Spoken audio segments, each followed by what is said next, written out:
Hello, I'm Rob with CFS. We're bringing you some more new products. This all happens to be the zero clearance table insert for the Milwaukee 6955-20. In this video, we're going to show you how you install it. All you need to install or take the OEM out, you need a Torx 20. We'll go ahead and throw in the zero clearance insert.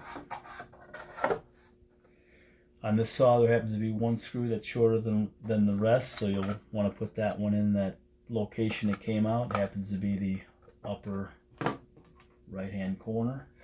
Drop all your screws in.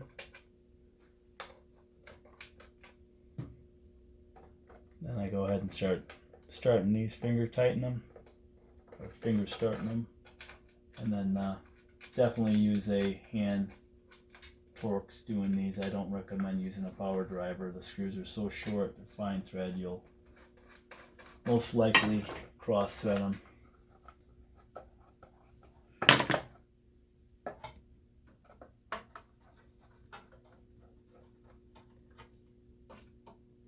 Just bring them down, all of them, just bring it down, and then I'll come back and I'll go ahead and torque them.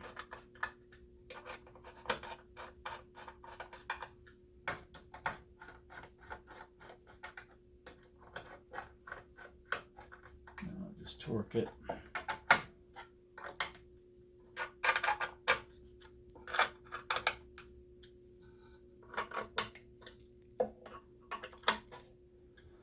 That's installed. That's the zero clearance insert for the Milwaukee 6955-20. Guys, if you like our channel, we'd like you to subscribe. If you like, share it. Get the best. Choose CFS.